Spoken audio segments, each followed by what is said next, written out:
Shalom semuanya, apa kabar? Luar biasa ya. Oke, sebentar saya siapkan dulu ini. Ya. Terima kasih kepada Kania Ministry yang sudah mengundang kami untuk berbagi di sini, teman-teman semua, Pak Imam, Bu Desi, Bu Citra, banyak ini ya, wajah-wajah familiar. Pak Franky, Bu Feni, Bu Nelly, Pak Johan, Bu Rini, saya absenin ya satu-satu ya. Cileni, Koyoming baru kenal ya, sama Ibu Melisa. Salam kenal semuanya, terima kasih ya. Tuhan sangat baik untuk mengumpulkan kita pada malam hari ini untuk menyampaikan pelajaran di level 2, pelajaran ke-16, yaitu apa yang harus dilakukan bila doa-doa tampaknya tidak dijawab. Sebelum itu mari kita berdoa dulu.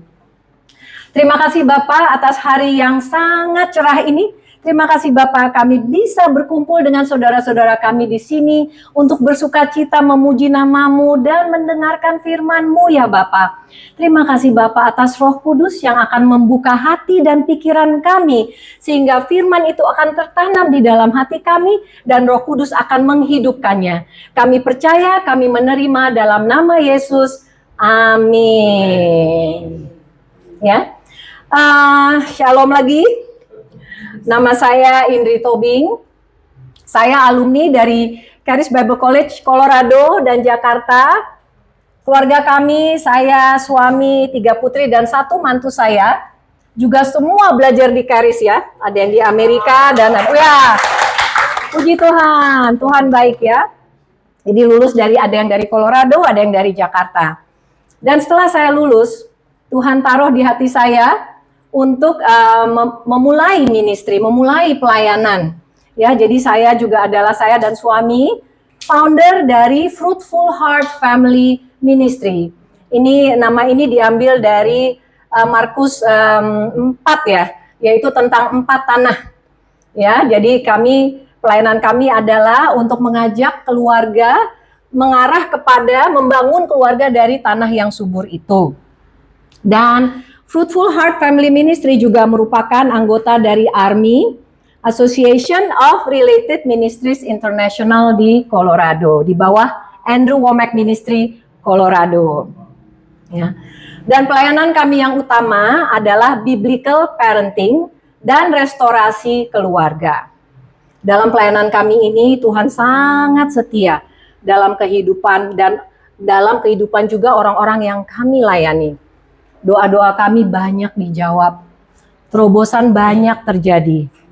Sehingga kami percaya kalau dalam Kristus adalah iya dan amin. Amin ya. Seperti tertulis di 2 Korintus 1 ayat 20.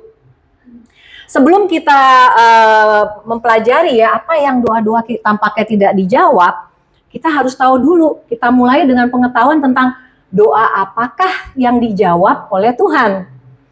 Nah, doa yang dijawab oleh Tuhan banyak tertulis dalam firman-Nya. Di antaranya adalah di dalam 1 Yohanes 5 ayat 14 dan 15. Saya bacakan ya. Ayat 14. Dan inilah keberanian percaya kita kepadanya, yaitu bahwa Ia mengabulkan doa kita. Jikalau kita meminta sesuatu kepadanya menurut kehendak-Nya.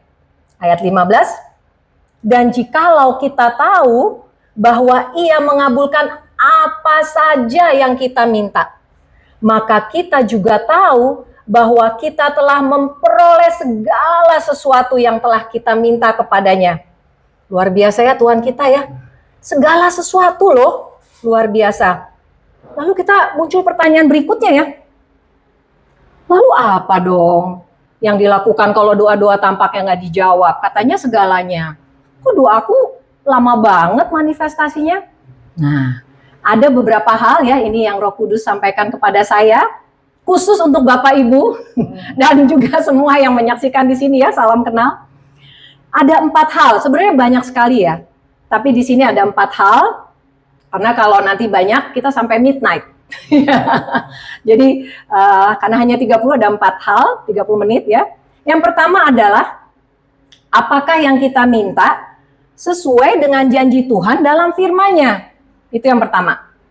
Yang kedua, apakah kita percaya bahwa kita telah menerimanya? Yang ketiga, apakah tradisi atau adat istiadat kita melebihi firman Tuhan itu? Yang keempat, apakah yang kita pikirkan, renungkan setiap hari, setiap saat sejalan dengan firman Tuhan atau dengan dunia? Nah, kita bahas satu-satu ya. Yang pertama, apakah yang kita minta sesuai dengan janji Tuhan dalam firman-Nya? Firman Tuhan di Yakobus 4 ayat 3 mengatakan, atau kamu berdoa juga, tapi kamu tidak menerima apa-apa, karena kamu salah berdoa. Sebab yang kamu minta itu hendak kamu habiskan untuk memuaskan hawa nafsumu. Ya, contoh nih, Matius 5 ayat 44 mengatakan, kasihilah musuhmu dan berdoalah bagi mereka yang menganiaya kamu. Ya, saya langsung saya aplikasikan dulu dengan kehidupan saya. Dulu pada saat kami baru menikah, kami mengajak adik ipar suami saya untuk tinggal bersama kami. Jadi mereka di bawah, suami istri, kami di atas suami istri juga. Wah, itu dua tradisi jadi satu ya, pasti terjadi pergesekan kan. Dan ya, karena mereka maksudnya kita ya sudah lahir baru, mereka belum. Jadi tentu saja ya, ada halangan-halangan banyak dari mereka. Wah, itu rasanya ya, pengen berdoa yang, Tuhan ajari dia, ajari dia supaya dia kapok Tuhan. Wah, salah ya, salah banget berdoanya ya. Jadi akhirnya sampai suatu saat Tuhan bilang, Indri, kenapa kamu tidak memberkati dia? Doa berkati dia. Wah, itu rasanya berat sekali ya, terus terang ya. Apalagi baru nikah. Waktu itu saya lebih muda ya, saya sekarang masih muda. Saya lebih muda. Kalau orang tanya umur berapa, saya bilang 33 tahun. Kenapa? Karena Yesus ada dalam diri kita. Bagaimana Bapak Ibu? Setuju? Jadi kita berhenti di 33 tahun ya. Ya. Jadi akhirnya saya nangis masuk kamar, saya bilang, Tuhan saya benci dia. Adik ipar saya benci dia. Tapi habis itu udah nangis, udah capek, ajari saya Tuhan, angkat rasa ini. Jadi Roh Kudus membimbing ya, angkat rasa ini Tuhan dan ajari saya sebagai kakak yang baik. Ya, saya pikir Tuhan akan sayang saya. Paling senang kan dia. Enggak, kata Tuhan, masakin dia. Waduh, Tuhan kan tahu saya nggak suka masak. Disuruh masakin, nggak masuk akal ya. Nggak suruh masakin, aduh, masakin dia Indri. Akhirnya saya sambil ya udah patuh ya, karena udah nggak ada jalan lain ya, mau berubah atau enggak kan? Ya udah, saya masakin, dan saat masak itu ya Bapak Ibu, itu firman, wah aku mengasihimu Indri saat masak, wah itu suatu yang berat terangkat dari dalam diri saya. Jadi ternyata disitulah kasih sayang Tuhan terjadi. Lalu layani dia. Lalu di situ saya datang, saya ke bawah, saya turun karena dia tinggal di lantai bawah. Ardi, namanya Ardi, sudah makan belum? Belum. Ini makanan buat kamu. Wah, Yesus luar biasa ya. Jadi sejak itu saya bangga kan, saya bilang, wah adik ipar saya udah berubah, saya bilang teman-teman saya. Sekarang saya udah nggak kesel lagi, saya sekarang udah bisa, nggak ada rasa kesel, nggak ada rasa benci. Dan saya kaget pada saat teman saya bilang, Indri, yang berubah itu kamu, bukan dia. Ya, luar biasa ya. Jadi puji Tuhan, saya tepat berdoa, saya mengikuti apa kata Roh Kudus saat itu. Nah, yang ayat berikutnya, ya masih dalam konteks ayat itu sesuai dengan firman Tuhan atau tidak. Di 1 Yohanes 2 ayat 16 mengatakan, sebab semua yang ada di dalam dunia ini, yaitu keinginan daging, keinginan mata, serta keangkuhan hidup, bukanlah berasal dari Bapa, melainkan dari dunia. Nah, contohnya adalah di Lukas 4 ayat 1-13 ya, tentang pencobaan Yesus. Keinginan daging. Ayat 3, iblis mengatakan kepada Yesus, jika engkau anak Allah, suruhlah batu ini menjadi roti. Itu keinginan daging. Keinginan mata, ayat 6. Segala kuasa itu serta kemuliaannya akan kuberikan kepadamu. Tapi tentu saja ya, iblis itu selalu ada jebakan. Jika engkau menyembah aku. Wah, nggak mau lah ya, Yesus ya. Nah, keangkuhan hidup. Ya, ayat 9. Jika engkau anak Allah, jatuhkanlah dirimu dari sini ke bawah, kata iblis ya. Nah, keangkuhan hidup ini juga banyak kita temui di dunia ya. Saya paling hebat, nggak ada orang seperti saya hebat nih nyanyinya, saya hebat ngajarnya. Ya hati-hati ya, kita harus mengetahui, bisa membedakan mana dari Tuhan dan mana dari dunia atau iblis. Nah yang kedua, setelah kita doa, oke, kita doa sesuai dengan firman, kita nurut. Tapi belum juga nih, gimana dong? Ya kan? Gimana Andri? Gimana? Belum juga. Yang kedua, apakah kita percaya bahwa kita telah menerimanya? Markus 11 ayat 23-24 mengatakan, ayat 23, Yesus mengatakan, "Aku berkata kepadamu, sesungguhnya barang siapa berkata kepada gunung ini, beranjaklah dan tercampaklah ke dalam laut, asal tidak bimbang hatinya, tetapi percaya bahwa apa yang dikatakannya itu akan terjadi, maka hal itu akan terjadi baginya." Ayat 24. "Karena itu aku," ya Yesus berkata kepadamu, "apa saja yang kamu minta dan doakan, percayalah bahwa kamu telah menerimanya, maka hal itu akan diberikan kepadamu." Nah contohnya di 1 Petrus 2 ayat 24 ya, kesembuhan atau healing. Kita berkatakan ya, wah ada tuh waktu itu saya contoh sendiri ya, keliengan. Wah saya langsung berkatakan nih, 1 Petrus 2 ayat 24. "Ia sendiri telah mengikul dosa saya di dalam tubuhnya di kayu salib, supaya saya yang telah mati terhadap dosa, hidup untuk kebenaran. Oleh bilur-bilurnya saya telah sembuh." Wah dengan gaya meledak-ledak ya, gaya Batak. Saya dari Batak. Jadi meledak-ledak nih. Saya sudah sembuh. Jadi percaya, wah udah menerima kesembuhan nih. Ya asal tidak bimbang. Tidak bimbang Tuhan, saya percaya. Oh keliengan, sembuh. Besoknya, kok masih keliengan ya? Waduh gini muter. Nah mulai. Saya sudah sembuh. Tapi kok masih lemes ya? Mulai ada kebimbangan kan? Terus, oh nanti bentar lagi. Oke, iya Roh Kudus, maaf ya. Oke, saya sudah sembuh. Tapi tiba-tiba ini lagi tidur siang atau apa, belok lagi ke kanan, muter-muter. Saya sudah sembuh. Tapi bener nggak ya saya sudah sembuh? Kok masih pusing? Mulai kata kok masuk. Tanda tanya lagi kan? Lalu berikutnya, oke maaf Tuhan, maaf, rubah kata-kata. Saya yakin sudah sembuh. Jadi saya yakin sudah sembuh kan? Nggak apa-apa dong Tuhan. Saya cek Google boleh ya? Cek Google dulu, konfirmasi Tuhan jangan sampai salah. Ya, mulai kan, mulai mendua, ya. Lalu, aduh, di Google saya ini beneran nih saya cek, sehat semuanya, nggak ada, ini aman. Iya ya, maaf Tuhan, minta ampun lagi, maaf Tuhan. Saya minta ampun, saya sembuh. Terus saya sudah sembuh gitu loh, perkatakan lagi ayatnya. Tapi habis itu gini lagi, aduh masih bangun, masih.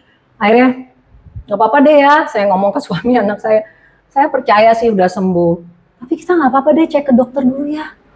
Supaya doa saya lebih spesifik nih. Nanti kan cek darah nih, kita bisa ngomong nih ke darahnya. Iya kan ya? Saya bisa nih, saya mau spesifik nih. Nah puji Tuhan ya, saya mempunyai suami dan anak-anak yang juga setia kepada Yesus. Kamu gimana? Kamu udah percaya sama Yesus kok masih mau ke dokter? Nah baru di situ saya tanya Roh Kudus. Wah Roh Kudus ini ya, call a friend terakhir ya. Kalau di kuis-kuis call a friend ya. Terakhir tapi seperti apa Yeremia 3 ayat 33 apa panggillah aku maka aku akan menjawab, tapi terakhir. Jadi akhirnya call a friend. Oke Roh Kudus saya menyerah, ada apa? Tahu nggak, ternyata Roh Kudus bilang makan Indri. Jadi saat itu saya lagi diet, jaga makan, keterlaluan jaga makannya, jadinya keliengan, kurang nutrisi. Simple ya, makan Indri. Nggak percaya, masih nggak, kok kayaknya nggak dahsyat ya jawabannya. Nggak ada yang, ayo puasa gitu ya, atau kemana, atau gimana gitu. Tanya lagi, beneran nih, kalau lagi, Roh Kudus gimana? Makan Indri, sampai 3 kali. Baru saya makan banyak, keliangannya hilang, puji Tuhan. Ya, kalau kita patuh, kita telepon Roh Kudus pertama kali, pasti jawabannya akan tepat ya, puji Tuhan. Nah, ini juga kesembuhan terjadi di keluarga kami ya, keyakinan itu asal tidak bimbang tadi yang kedua ya.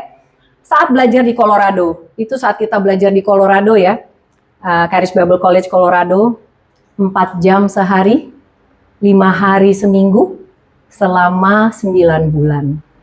Itu seperti turun mesin. Turun mesin, ini udah kayak mesin cuci masuk di sini.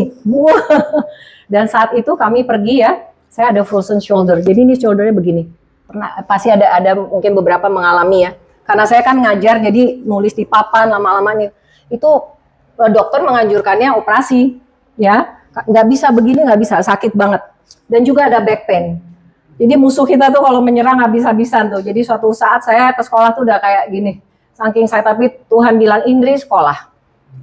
Jadi yang membawa tas saya anak saya.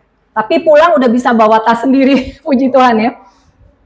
Terus sembuh, frozen shoulder sembuh, back pain sembuh. Aurora putri saya lepas kacamata.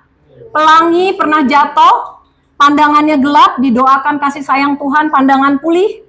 Awi suami saya pingsan, saya peluk, saya doakan Tuhan menyayangimu, sadar. Padahal katanya tuan rumah saat itu kalau panggil ambulan $1.000. Saya peluk, saya nggak tahu apa yang terjadi, dia flu, dia tumbang, ya panjang ya ceritanya. Saya peluk, saya doakan kasih sayang Tuhan. Jadi nggak ada tuh, nggak ada. Saya peluk, Tuhan mengasihimu, ayo Tuhan mengasihimu, Yesus sudah, itu dia kebuka matanya, ya. Jadi, dan pernah Awi juga kepalanya bocor kena benturan pintu bagasi belakang mobil. Kita lagi babysit anak kecil lagi, anak teman kita doaan, kita langsung tumpang tangan, darah berhenti dalam nama Yesus. Darah itu ngocornya udah benar-benar kayak air mancur, darah berhenti seketika. Jadi luar biasa ya, turun mesin di sana. Di sini tenang, di sini ada turun mesinnya. Charis Bible College Jakarta, mari bergabung. Nah, yang ketiga, tradisi atau adat istiadat menghambat manifestasi doa kita. Apakah tradisi atau adat istiadat lebih daripada firman? Seperti tertulis di Markus 7 ayat 13. Dengan demikian, firman Allah kamu nyatakan tidak berlaku demi adat istiadat yang kamu ikuti itu. Dan banyak hal lain seperti itu yang kamu lakukan. Nah, contoh tradisi nih ya, kebiasaan menggunakan bahasa, kosakata, atau intonasi sehari-hari yang kita terima dari keluarga selama kita tumbuh dan lingkungan kita. Saya guru bahasa Inggris ya. Kalau saya mengajarkan bahasa Inggris, itu kan pasti saya ngajarkan kosakata bahasa Inggris ya. Nggak mungkin kosakata bahasa Batak. Nggak nyambung ya. Atau kalau saya ke Colorado, saya pakai bahasa Inggris. Nggak mungkin bahasa Jawa. Nggak nyambung ya. Jadi kita sudah beralih dari kerajaan gelap ke kerajaan terang. Mari kita perhatikan kosakata kita. Contohnya, kita mau menabur, lalu di sini takutnya kalau kasih nanti kurang, ya takutnya nanti hujan loh, atau misalnya kayak gini ya, aduh awas Bu Desi, saya nanti masuk angin nih Bu Desi, kena kipas, ya, atau anak kita, awas nanti masuk angin, atau baru gerimis sedikit ya, yang punya anak-anak kecil, aduh awas nanti sakit, ya. Itu bahasa sehari-hari. Atau juga ini ada nih pasti semua ya yang pada senang cuci mobil ya. Saya mau cuci mobil. Tapi kalau saya habis cuci mobil pasti hujan ya, ragu, bimbang ya. Atau ini juga ya, tidak ada penuduhan ya. Ayo salam, ada anak kecil ya. Salam dulu tante atau om. Terus nggak mau kan? Oh, anak saya pemalu, pendiam. Ya. Atau misalnya, gimana anak saya rapotnya bagus, kalau anak kamu gimana? Kan saya guru juga soalnya, saya pernah mengajar dari mulai TK sampai SMA. Aduh, anak saya pemalas, dia pemarah, pemberontak, cerewet. Ya, itu kita nggak sadar. Kita terima firman Tuhan, tapi kita juga mengucapkan kata-kata dunia. Kita berdoa, Tuhan, semoga anak saya rajin. Tapi dia lihat kita nonton drama. Nggak ada salah ya. Kita lihat, dia lihat kita main game. Kamu jangan main game ya. Loh, papa mama main game. Beda, saya udah nyari uang, kamu belum kan? Ya, hati-hati apa yang kita ucapkan. Jadi penting sekali untuk menggunakan bahasa sehari-hari yang juga sejalan dengan firman Tuhan. Seperti yang tertulis dalam Efesus 4 ayat 29. Ini dari Amplified Bible, saya terjemahkan kepada bahasa Indonesia ya. Janganlah ada perkataan kotor atau cemar atau jahat atau tidak sehat atau tidak berguna yang pernah keluar dari mulutmu, tetapi hanya perkataan yang baik dan berguna untuk membangun kerohanian sesamamu yang sesuai dengan kebutuhan dan situasi, sehingga membawa berkat dan memberikan anugerah atau kebaikan Tuhan untuk mereka yang mendengarnya. Selama saya pengalamannya lebih dari 30 tahun di dunia pendidikan, kalau kita melekat pada firman Tuhan, saya selalu setiap di depan saya bilang, Yesus kamu yang ngajar, Yesus kamu tahu hati anak-anak itu, Roh Kudus mengalirlah lewat saya, buah-buah roh, kasih, sukacita, damai sejahtera, kesabaran, kemurahan, kebaikan, kesetiaan, kelemah lembutan, penguasaan diri itu mengalir dalam diri saya dan juga bisa dari diri kita semua. Dan juga karunia, puji Tuhan, karunia roh juga mengalir dalam diri saya saat saya berbagi dengan murid-murid dan putri-putri saya dan suami saya. Roh memberikan karunia untuk berkata-kata dengan hikmat, dan karunia berkata-kata dengan pengetahuan, dan karunia untuk membedakan bermacam-macam roh ya di 1 Korintus 12. Jadi Tuhan selalu memberikan solusi untuk murid-murid yang bermasalah. Tidak ada tanpa solusi, selalu solusi. Dan juga selama 8 tahun homeschooling putri-putri saya, Tuhan mengajarkan saya bagaimana mengajarkan Alkitab melalui cerita yang menarik dibawakannya. Saya senang cerita dan mengaplikasikannya sehingga menjadi firman yang hidup. Ya, seperti itu tertulis di Yohanes 7:38, dari dalam hatimu mengalirlah aliran-aliran hidup. Jadi kita dengar firman, kita tanamkan ke dalam hati, Roh Kudus memberikan pertumbuhan, firman yang hidup yang keluar, yang membangun rohani sesama kita. Amin. Nah, yang keempat, apakah yang kita pikirkan atau renungkan sejalan dengan firman Tuhan atau dunia? Matius 6:25 mengatakan, karena itu aku berkata kepadamu, Yesus mengatakan, janganlah khawatir akan hidupmu, akan apa yang hendak kamu makan atau minum, dan janganlah khawatir pula akan tubuhmu, akan apa yang hendak kamu pakai. Bukankah hidup itu lebih penting daripada makanan, dan tubuh itu lebih penting dari pakaian?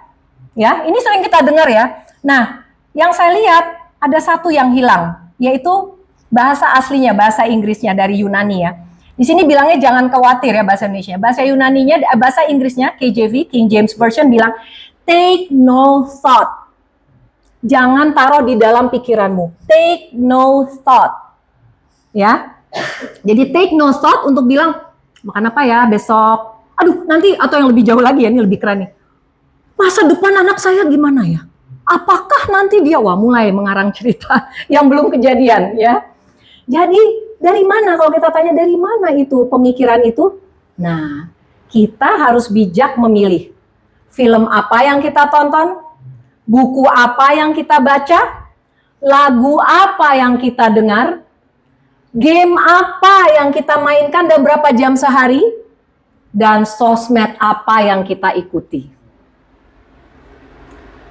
Karena apa yang kita pikirkan akan mempengaruhi perkataan yang kita ucapkan. Jadi pikiran pengaruhi perkataan dan tindakan yang kita lakukan. Bible, Alkitab mengatakan di 2 Korintus 10 ayat 5, kita harus menawan segala pikiran dunia dan menaklukkannya pada Kristus. Jadi pikiran, perkataan, tindakan yang sesuai dengan firman akan melepaskan hikmat dan kuasa Tuhan dalam hidup kita sehari-hari. Luar biasa ya, saya kasih contoh nih sehari-hari nih. Jadi kita harus siap Bapak Ibu ya. Gak bisa tuh pada saat ada masalah, tunggu ya, saya cari dulu ayatnya. Gak bisa, harus ditanam tadi, menjadi aliran hidup. Jadi suatu saat pada saat saya mengajar seorang anak di SD ya, umur 6 tahun. Dan saya mendengar yaitu laporan-laporan dari guru orang tua, itu anak itu cengeng, dia nangis terus. Dikit-dikit nangis, nggak bawa PR nangis gitu gitu ya, laporannya gitu ya. Suatu saat kita tuh digilir tiap makan siang nemenin anak-anak. Jadi saya nemenin. Bener anak itu laki-laki ya, tiba-tiba dia mau ambil ininya tumpah. Wah bener, wah gitu ya otomatis kan. Waduh, nah ada dua pilihan ya. Mau marah atau mau minta hikmat Tuhan. Nah karena saya sudah menanamkan hikmat itu di dalam itu hati saya, spontan Roh Kudus setia mengalir. Kalau kamu menangis, kalau tangisan kamu bisa membersihkan makanan, kamu boleh menangis. Biasanya kan orang jangan nangis, enggak nih. Kalau tangisan kamu bisa membersihkan makanan, kamu boleh nangis. Tapi kalau tidak, ayo bantu Miss Indri membersihkan makanan kamu. Wah, langsung loh, cep. Wah, luar biasa ya. Jangan anggap remeh anak-anak. Mereka tuh sangat percaya pada apa yang kita katakan. Seketika ia berhenti menangis dan membantu saya membersihkan lantai. Luar biasa ya hikmat Tuhan. Tapi kita harus dulu menaruh dulu, menanamkannya, mengurangi hal-hal yang bisa mengganggu pertumbuhan firman itu ya. Nah, kesimpulannya ya, saya ulang, jadi penting banget untuk kita perhatikan apakah yang pertama, jika doa kita tampaknya tidak terjawab ya, yang pertama, apakah doa kita sesuai dengan janji Tuhan dalam firman-Nya? Yang kedua, apakah kita percaya kalau kita sudah menerima janjinya?